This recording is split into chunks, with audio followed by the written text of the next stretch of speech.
Cet été, au Musée d'art contemporain de la ville de Baie-Saint-Paul, il y aura 2 nouvelles expositions présentées du 19 juin au 21 novembre et je m'en vais au musée rencontrer Patricia Aubé, la conservatrice, pour nous présenter les 2 expositions.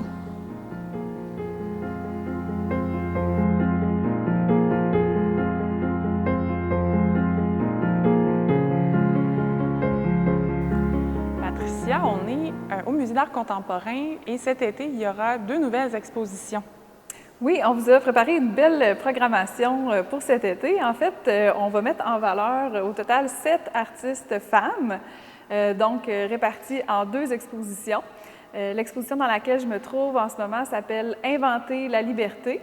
Alors, je vais vous en parler tantôt, mais c'est 6 femmes artistes là, qui sont mises en valeur ici. Donc, Françoise Sullivan, Marcelle Ferron, Rita Letendre, Lise Gervais, Marcella Maltais et Kitty Bruno. Donc, 6 femmes importantes pour l'histoire de l'art du Québec. Et on a aussi l'exposition Francine Simonin, « Faire danser la matière ». Alors, Francine Simonin, qui est une artiste d'origine suisse, mais qui était établie à Montréal, en fait, pendant plusieurs années. Donc, c'est nos 2 expositions, 2 grandes expositions pour cet été. Dans l'exposition « Inventer la liberté », vous avez choisi donc 6 femmes, 6 artistes. Comment ce choix-là s'est fait? Oui, en fait, c'est la commissaire de l'exposition, Anne Beauchemin, qui a sélectionné ces 6 artistes femmes-là, qui ont en fait en commun le fait d'avoir réussi à se faire une place dans le milieu artistique d'avant-garde de leur époque. Donc, c'est toutes des femmes qui ont commencé leur carrière soit dans les années 1940, 1950, 1960. Donc, à un moment où les femmes étaient encore heurtées à des conventions sociales, hein, certaines conventions sociales, donc on s'attendait de la femme que son rôle premier soit de rester au foyer. Donc, dans le milieu artistique, les femmes étaient minoritaires, mais ces 6 femmes-là ont vraiment réussi à se tailler une place d'importance et à avoir une très, très grande carrière. Donc, comme je le disais tantôt, c'est des femmes qui se sont démarquées et qui sont importantes dans l'histoire de l'art du Québec. Donc, c'était vraiment l'idée là, de leur rendre hommage dans cette exposition collective-là. Puis j'imagine qu'on le voit et qu'on le ressent dans leur œuvre. En fait, c'est 6 artistes qui ont vraiment eu en fait une pratique artistique qui est assez différente. Elles ont quand même en commun aussi le fait d'avoir beaucoup été influencées par le mouvement automatiste. Donc, je ne sais pas si vous vous souvenez, on a déjà eu une exposition sur Paul-Émile Bordua, hein, qui était le chef de file des automatistes. Alors, Marcelle Ferron et Françoise Sullivan faisaient partie, elles, du groupe. Et ensuite, dans les années 50-60, les autres femmes là, de cette exposition-là vont quand même être influencées par ce mouvement-là, qui met beaucoup l'accent sur la liberté du geste. Hein. C'est comme vous allez voir, c'est presque toutes des œuvres abstraites. Il y a Kitty Bruno là, qui est allée plutôt dans le figuratif, mais effectivement, on sent un désir de liberté, je pense, dans leur pratique artistique, et on voit ça dans l'éclatement finalement de leurs œuvres.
œuvres, Patricia, on voit que la salle a été un peu orientée pour les mettre en valeur. Peut-être nous expliquer un peu la raison derrière ça? Oui, alors ça, encore une fois, c'est un choix là, de la commissaire. En fait, comme je vous disais, ces femmes artistes-là ont quand même eu des pratiques, des styles qui étaient assez différents. Donc, Anne Beauchemin a décidé, en fait, de diviser vraiment la salle en 6 parties. Donc, on a quand même une biographie aussi qui présente, c'est assez intéressant, qui présente chacune de ces femmes-là. Et ensuite, on peut vraiment avoir là, une bonne idée là, de leur travail à travers les œuvres qui ont été sélectionnées.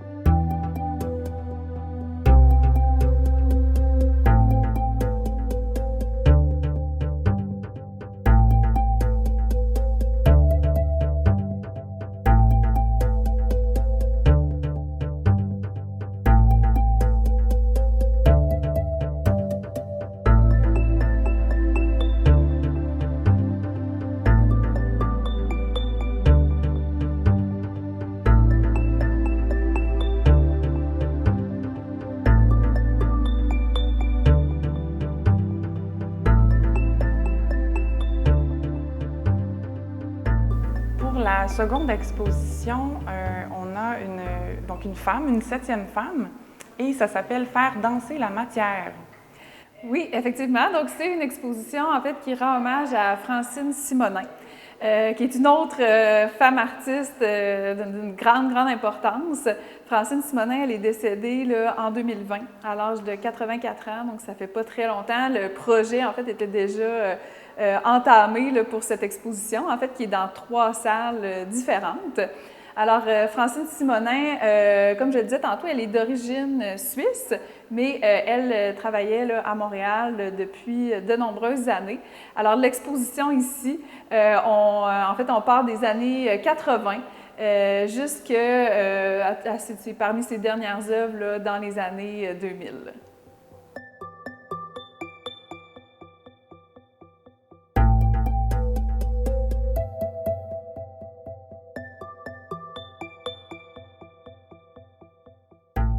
Pour cette exposition, il y a 3 salles. On est dans la première salle qui est pour les années 1980, c'est ça? Exactement. Donc, pour cette exposition-là, c'était moi la commissaire. Donc, j'ai décidé, en fait, c'est ça, de la diviser là, en décennies, si on veut, de façon chronologique. Donc, dans les années 80, Francine Simonin s'inspirait beaucoup de modèles féminins. Alors, je pense que vous pouvez voir un peu avec l'œuvre derrière moi. Elle faisait venir des modèles dans son atelier et elle leur demandait aussi de bouger, de danser. Et elle les croquait très, très rapidement. Souvent, là, en fait, en dessin, là, vous allez voir, il y a aussi plusieurs œuvres là, qui sont faites, par exemple, à l'encre, très, très rapidement. Et c'est pour ça que ça s'appelle « faire danser la matière » aussi. Hein? Vous allez voir que le mouvement, le geste est vraiment primordial et ça va continuer en fait là, jusque dans les années 2000.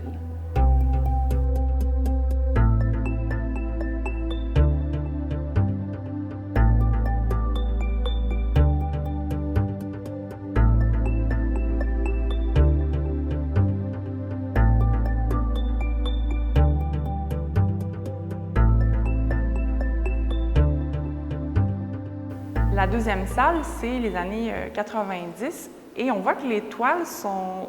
En fait, l'œuvre est vraiment différente, là, les traits sont différents. Qu'est-ce qui explique ce style-là? Oui, effectivement, bon, c'est assez différent de ce qu'on a vu tantôt. En même temps, tantôt, les modèles féminins, on était capable de les reconnaître, mais reste que l'artiste laissait beaucoup de liberté là, quand même. Hein? On était vraiment entre la figuration et l'abstraction. Dans les années 90, effectivement, là, on est beaucoup plus là, dans l'abstrait. Vous voyez, ce sont des œuvres aussi qui sont immenses. Je parlais tantôt, en fait, de l'importance du geste, du mouvement. Je pense qu'on le ressent très bien ici. Là, on ressent même, je dirais, l'énergie de l'artiste là, qui va vraiment se laisser aller pour créer là, ces œuvres-là.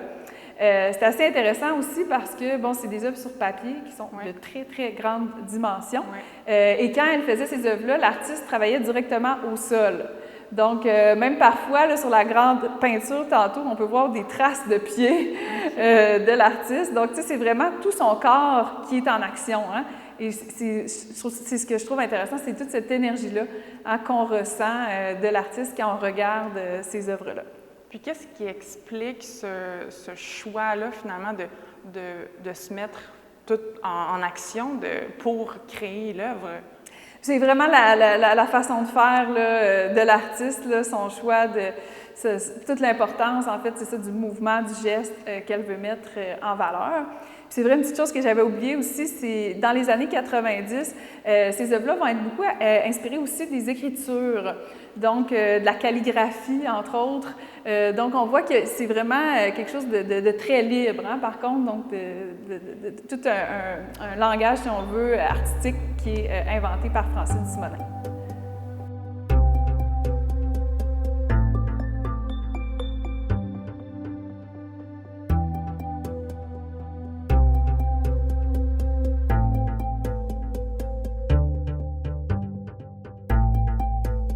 Pour la troisième salle, pour l'exposition Faire danser la matière, on est dans les années 2000. On voit tout de suite qu'il y a une différence avec les autres, là, avec les couleurs et les traits. Peut-être nous en parler plus davantage. Oui, alors, bon, dans les années 90, on avait vu que l'artiste travaillait sur papier. À partir des années 2000, c'est vraiment la peinture qui va devenir son médium de prédilection. On voit que la couleur aussi va prendre une importance particulière, mais toujours le geste, l'énergie, le mouvement, hein, ça reste très, très présent dans ses œuvres. Et on voit également que c'est sur des toiles, donc on n'est plus sur le papier nécessairement, là. Oui, c'est ça, comme j'ai dit, là, on est passé vraiment du papier là, à la toile, là.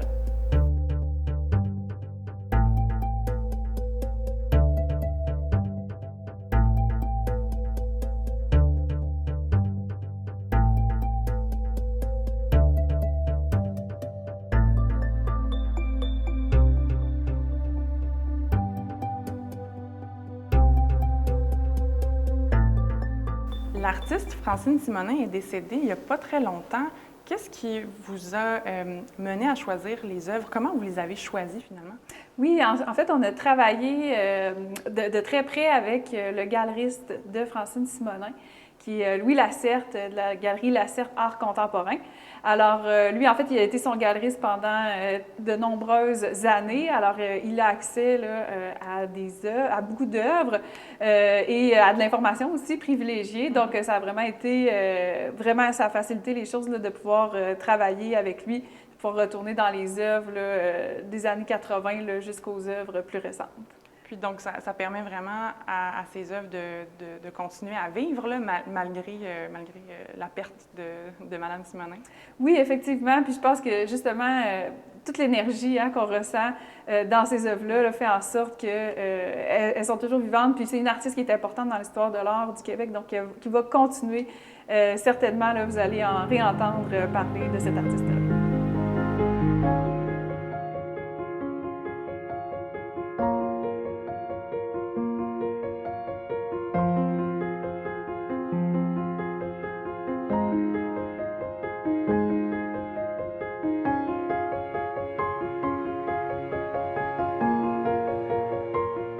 Donc, Patricia, la saison estivale est lancée pour l'été.